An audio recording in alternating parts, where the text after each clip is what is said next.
Mahmoud Darwish, Palestinako poeta nazionala, 2008ko abuztuaren 9 hil zen. Gu, berarekin mintzatzeko gogoz geunden. Hain izan da handia, haren poesiak Palestinako musikariengan izan duen eragina. Inoiz ez zitzaigun burutik pasako, film hau, haren hiletako irudiekin hasiko genuenik.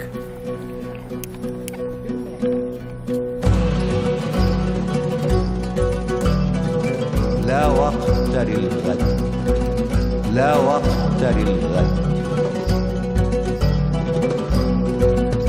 شخصيا أنا من يافع لاجئ بالليل لاجئ بكبير تقريبا كل شعبنا لاجئين إن كان عايشين اليوم بفلسطين لساتهم لاجئين.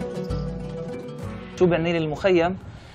المخيم بالنسبة لي هو مش أكثر من مكان للانتظار، يعني محل بنستنى فيه لحد ما نرجع لبلادنا، للأراضي أو للقرى اللي احنا جايين منها أو اللي أجدادنا جايين منها. راجعين للحب راجعين للسلم راجعين للحب راجعين للسلم راجعين للقدس راجعين. العالم ما بيعرف عن حياة الفلسطينيين، بيعرف عن أخبارهم السياسية ونقطة.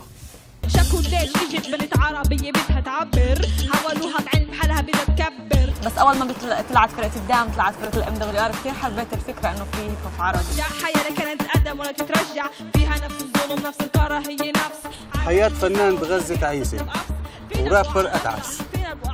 بتملك تمحينا تغسل دماغنا تقولنا انه المشكلة هي احنا بس حتى جيوش العالم كلها ما تقدر على الحرية والمعروف شو حدود سجن الإنسانية للأطفال العالم حرة ونمالي حرية وين ما اروح بشوف حدود سجن الإنسانية للأطفال العالم حرة ونمالي حرية وين ما اروح بشوف حدود سجن الإنسانية.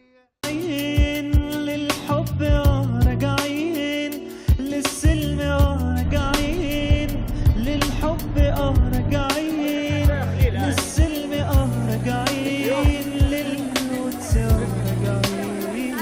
العالم ما بيعرف عن حياة الفلسطينيين، بيعرف عن أخبارهم السياسية ونقطة.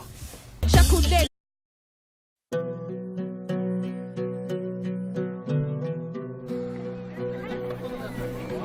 Mahmoud Darwish, Palestinako poeta nazionala, 2008ko abuztuaren 9 hil zen.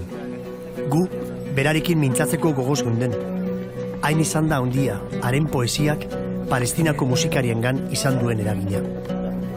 اجت بنت عربية بدها تعبر، حولوها بعلم حالها بدها تكبر. بس أول ما طلعت فرقة الدعم طلعت فرقة الام دبليو ار كثير حبيت الفكرة إنه في هيب هوب عربي. حياة لا كانت تتقدم ولا تترجع، فيها نفس الظلم نفس الكراهية نفس حياة فنان بغزة تعيسة ورابر أتعس.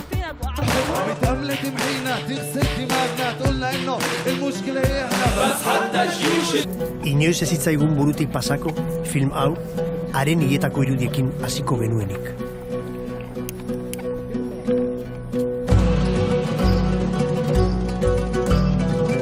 لا وقت للغد لا وقت للغد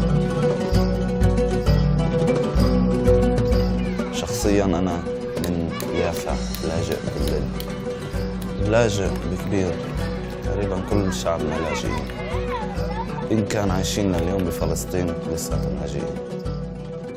شو بعني لي المخيم؟ المخيم بالنسبة لي هو مش أكثر من مكان للانتظار، يعني محل بنستنى فيه لحد ما نرجع لبلادنا، للأراضي أو للقرى اللي احنا جايين منها أو اللي أجدادنا جايين منها.